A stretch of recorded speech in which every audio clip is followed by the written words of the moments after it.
Hello and welcome to Andy's Rebuilds. Today is going to be a little bit different. I'm going to show you the installation of the Rati Frunk on the Abarth 500e. So here's the Rati Frunk. Basically you get the frunk, the instruction leaflet and the 4 posts that you need to install onto the top of the motor to allow it to attach. And you get a nice little cover that goes over the top, drawstring to secure things. Here's the instruction manual, pretty straightforward. It shows you the 4 locations where you have to put the mounting bolts, and then how to put the elements of the frunk together, and then just how you pop the frunk onto the bolts that you've located.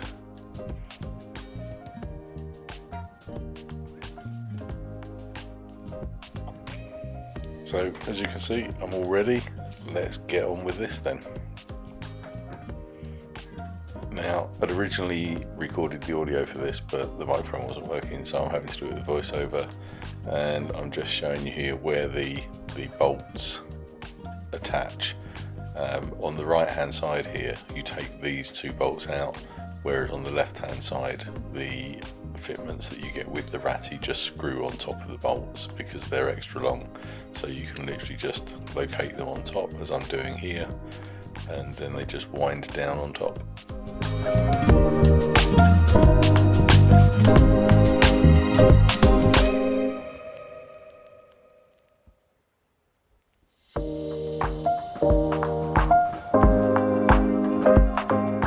So all I was doing at this point was just doing them finger tight, and then just nipping them up a little bit with a 10mm spanner.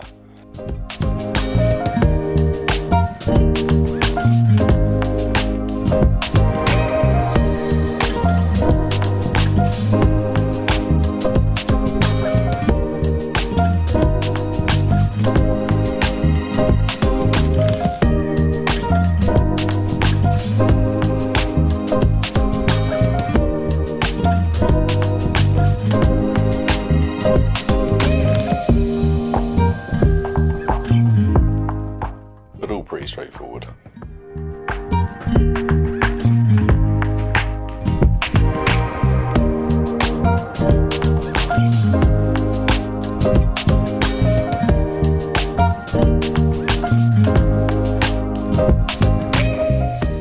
So using a long 10mm socket, I just released off the 2 bolts from the right hand side.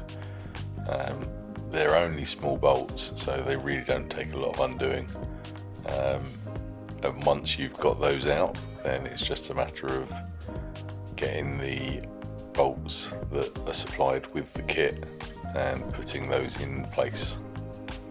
Now, when I came to fit them on this bracket that I'm doing here, I had to loosen off the bolt the other side as well, just to be able to move the plate a little bit so that the hole lined up to get the fitment from Rati to kind of go in properly.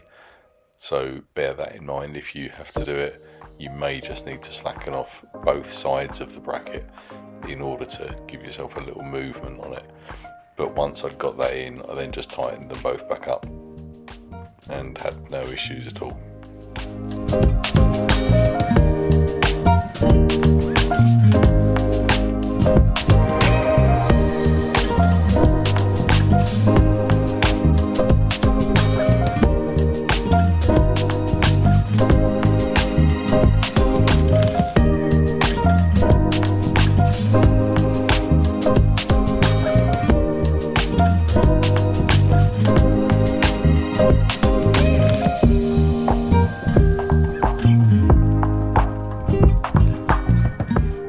As you can see, I'm just still struggling a little bit trying to get this bolt to do up, and any minute now you're going to see how much I struggled when I dropped it, and it went down the front of the motor and landed fortunately in the fan housing.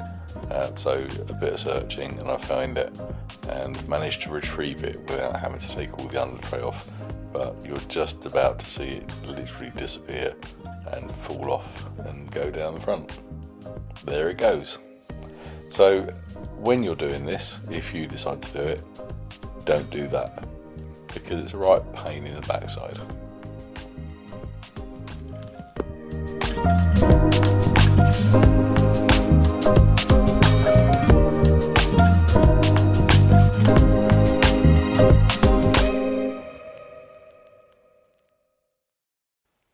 So this was the bolt that I said I had to undo just to give myself a bit of leeway and movement in that bracket in order to get that bottom bolt to go in place.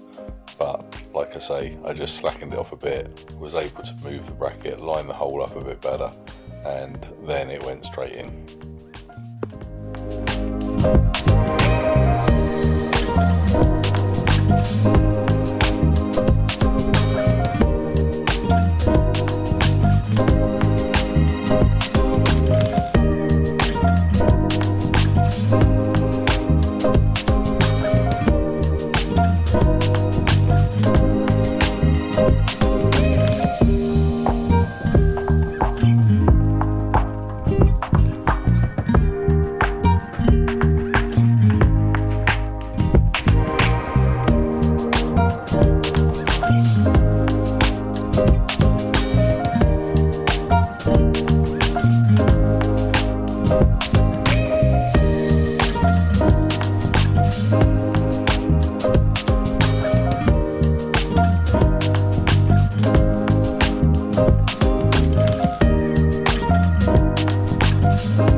So there you have it. That's one of the mounting points, that's the other mounting point, and then those two bits. Now I've tightened them up. They say to 5 Newton meters of torque, so I've been fairly careful about that. I haven't got a torque wrench that kind of will go that low. I must admit, when I was looking at the instructions, I did wonder about using some thread lock, but I've not done that. So I'm gonna fit it, and then in 100 miles or so I'll just lift it off and check the tightness of them, see if they've moved at all. But you will be able to see how easy it is for that to lift on and off, because it's literally just 4 rubber feet on the bottom of the actual frunk itself that just clip onto those little balls on the top of those mounts. So we'll go and get the frunk and I will show you that. So this is what's on the underside of the frunk. So you get these 4 rubber cups that are threaded, and then just Allen key bolts in each of the corners. That's a 4mm, and I've made sure they're pretty tight, so hopefully that's all good. So let's go and pop this in. And as you can see, with the 4 mounts in place, and you've got 4 mounting points, it's then just a matter of trying to get under there, and you can see that the rubber cup goes on, and then again on this side I just need to go back a bit.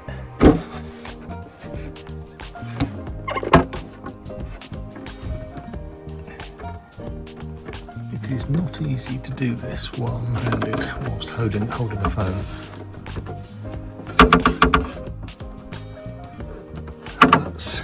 roughly in the right place.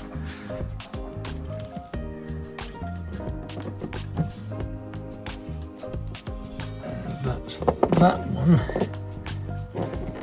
in the right place. So once that's there, I think it's just a matter of a firm shove down with these in the right place, and we'll see how that pops on.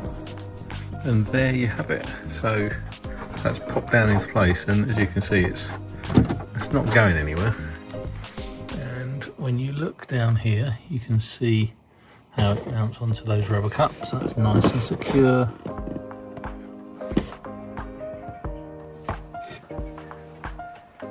And same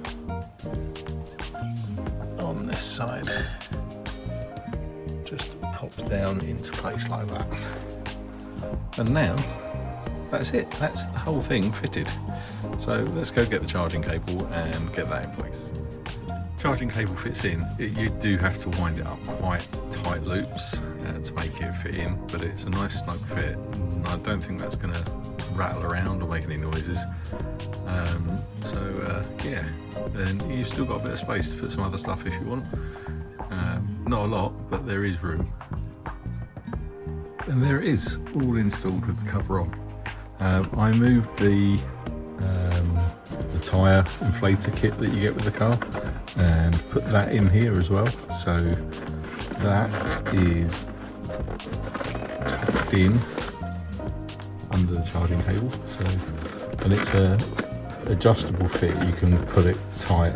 So I pulled it and then locked it in place by knotting on the grip, because the grip wasn't the tightest. But yeah, I'm pleased with that. It almost looks like it's got a real engine.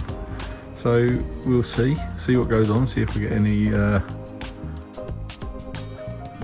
heating or cooling issues with it. But the car's got all its battery management protection from heat and everything, so it'll pretty soon tell you if you're kind of causing problems. But if you look from the side, there's still plenty of airflow underneath there. I'm sure it's been tested and designed to be perfectly fine. So there you go. I hope that was useful, and it really wasn't that difficult. Thanks for watching. Feel free to like, comment and follow if you don't already. It will really help me to build the channel up, and yeah, any questions, just drop me a message.